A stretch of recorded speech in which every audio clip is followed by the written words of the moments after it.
your trusted source for news in western Nebraska and eastern Wyoming. This is KNEB.TV News. Presented by Platte Valley Companies, premier provider of financial services. Hello, I'm Ryan Murphy. This is KNEB.TV News, powered by Platte Valley Companies. Thanks for joining me. And our top story, a 53-year-old Alliance man charged in a violent 2024 sexual assault could be standing trial in Box Butte County this fall.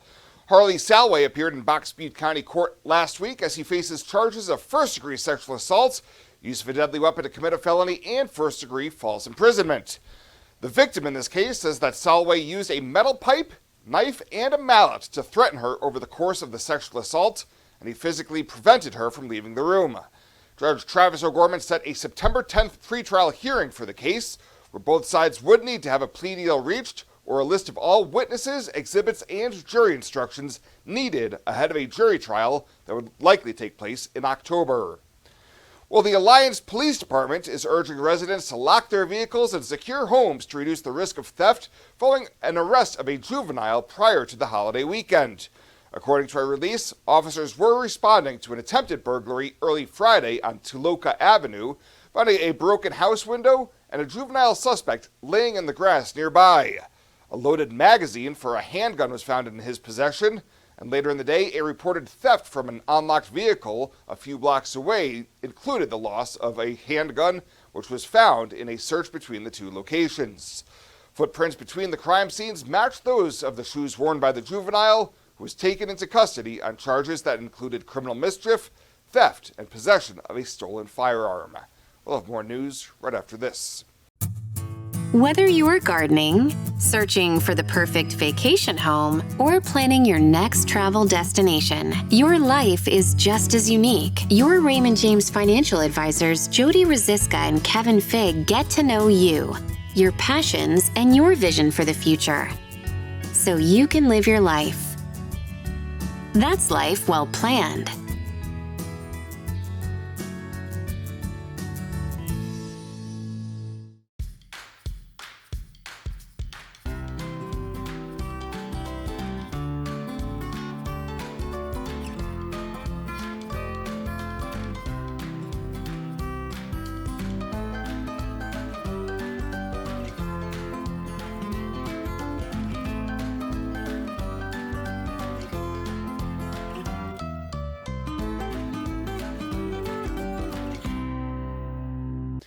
Welcome back. The Leeds Scottsville Public Library is launching its fall adult reading program tomorrow. The 5-week program is open to anyone aged 18 and up and encourages reading, community engagement, and participation in library events. This year's game card challenges participants to fill frames with art stickers earned through activities, with prizes including local gift cards and a $300 grand prize to Main Street Market. Featured events range from a DIY pumpkin craft and coffee with a librarian to Tai Chi and a special William Henry Jackson collection presentation. Registration is free and runs through October 10th. Full event details are available at the library or online. Well, during the month of July, 16 people were killed in traffic crashes on Nebraska roadways, according to data collected by the Nebraska Department of Transportation. 5 of the 11 vehicle occupants killed were not using seatbelts, 2 were using restraints, and 4 were marked as unknown. 3 of the fatalities were pedestrians, 2 motorcyclists, and another 2 were driving ATVs.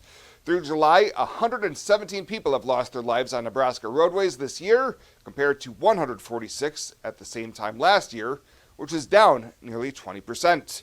The year-to-date figure is also lower than the prior 4-year average, which was 131. Life is crazy. Pain is stressful. How can anybody concentrate with these busy schedules? Now you can. This is Ben Moravec coming to you from Hydrozen, a float therapy business right here in Scottsbluff. I'm here today to let you know we now have memberships for $49 monthly. You can guarantee yourself at least 1 float per month. You know how floating keeps your muscles relaxed, your joints relieved, and your brain clear to think? Now you can float at a reduced rate each month. Inquire today at hydrozenfloat.com or call us at 308-63-FLOAT. Hydrozen. Unplug and recharge. I imagined retirement in a place where we could enjoy our golden years, where adventure and friendship are the only items on the schedule. The Garden Homes at Northfield gives us the luxury we planned for and peace of mind when it comes to convenience, safety, and comfort. We never have to stop and think about the day-to-day upkeep. We love to explore abroad, but most importantly in our backyard. So much to do, so much to see. Here at Northfield, we get the protection of life care, incredible tax benefits, and secured rates for aging services. It's peaceful, knowing that if our needs change, we'll be taken care of. And most importantly, that our kids will never have to make any tough decisions. There never seemed to be enough time to do all the things we wanted. Now we get to focus our energy on enjoying what this community has to offer. At the Garden Homes, life is ours again. A place we had dreamed about. A chance to focus on us.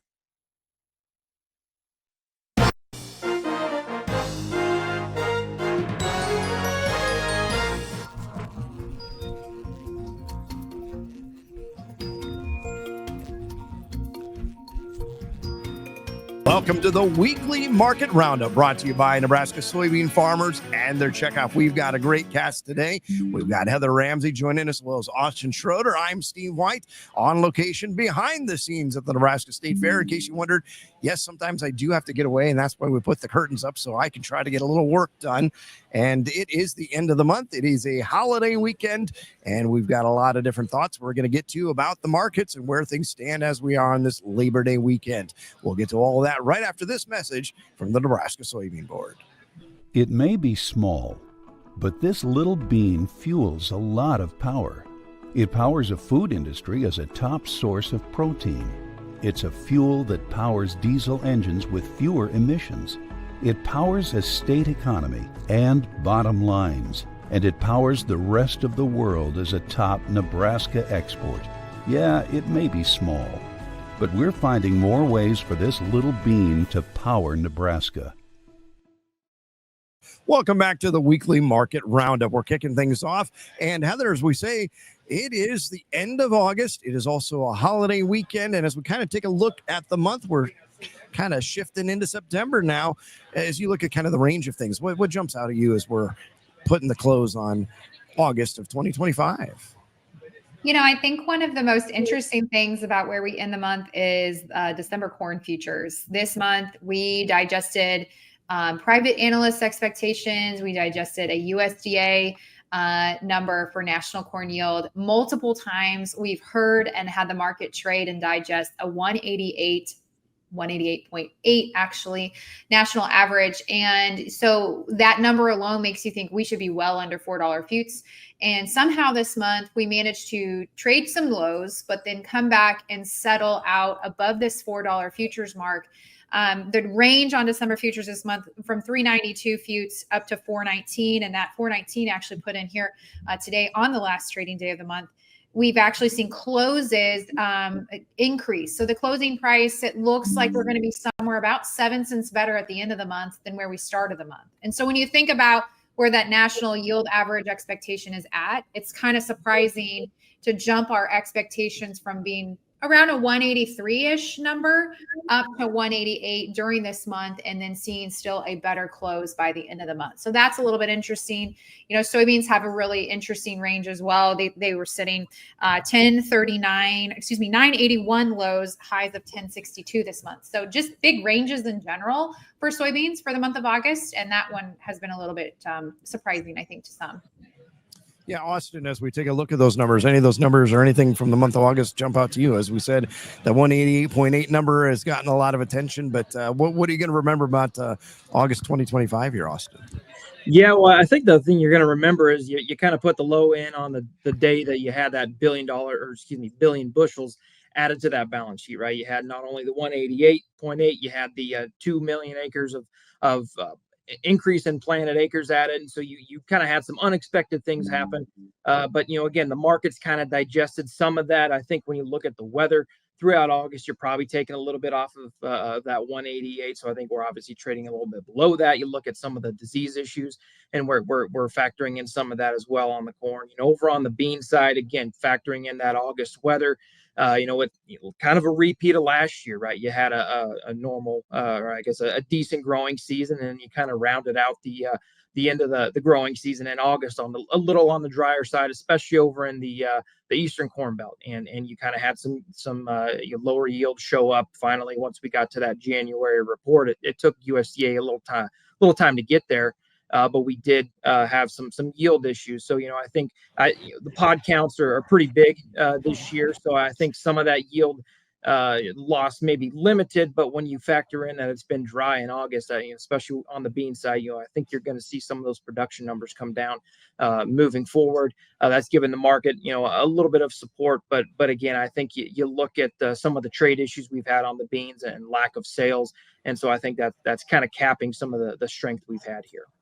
Heather, let's get one more word from you, and then Austin will wrap things up after that. Heather. I think you mentioned harvest is coming, Steve, and you're right. I think that this is a world full of a lot of uncontrollable things for the farmer. We talk about markets, and there's just not one thing that a single person can really change. But what you can handle for yourselves is your harvest logistics. Get that planning done. It pays every year to have the planning in place. And where we have cash markets running scared right now, it's going to pay dividends for clients, for farmers to have their harvest basis destinations locked up and know they've got a home for things. The last thing we want is to actually have a decent crop, because this is a decent crop. Let's not beat around the bush. Right. This is a good crop. The worst thing that can happen is you have a good crop and then you're stopped during harvest because you're waiting on an elevator, you're waiting on your own space, your own logistics. Like, just take the 5 minutes to make those plans and it'll pay dividends for sure. Good practical advice. Austin, anything else to add? Yeah, I would just say take advantage of the opportunities that the market's going to give you here. Don't let something get a short covering rally or something like that and let it pass you by or whatnot. But just have some thoughts on your marketing plans and move forward with that. Well, very good. Appreciate both of you joining us. That is Heather Ramsey and Austin Schroeder joining us on the weekly market roundup, brought to you by Nebraska soybean farmers and their checkoff. It's time for an upgrade, and don't spend a dime for 2 years. That's right, 0 zip zilch, with no money down, no interest, and no payments for 24 months. That's August 2027. Say goodbye to drafts and outdated design, and hello to our acclaimed replacement windows and our stunning ensemble entry doors. Get energy-efficient windows and doors and beautiful upgrades with 0 regrets. Call today or visit rbawyoming.com to book your free estimate.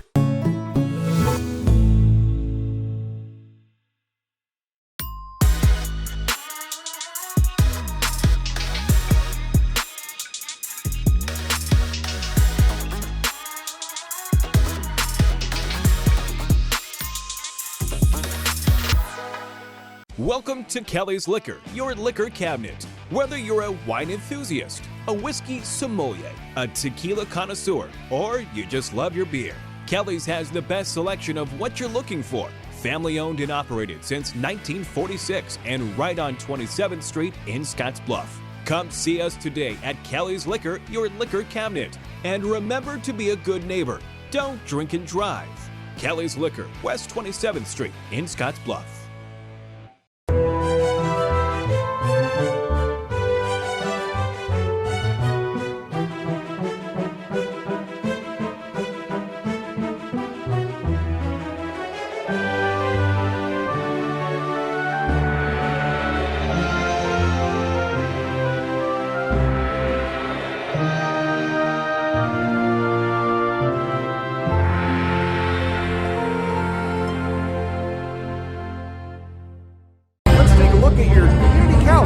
Brought to you by Riverstone Bank.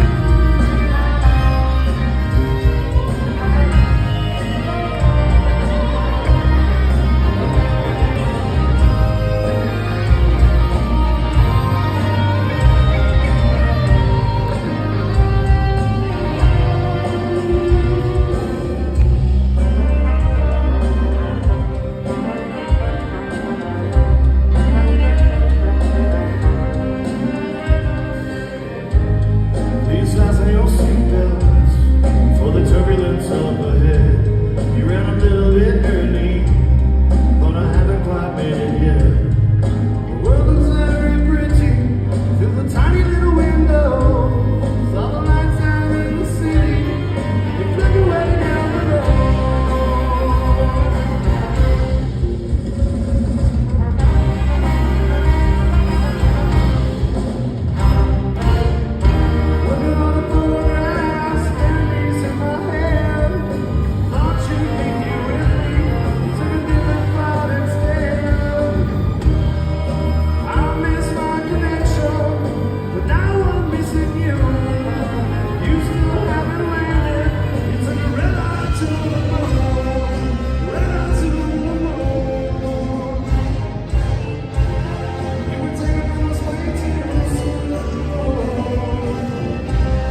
The community calendar is brought to you by Riverstone Bank.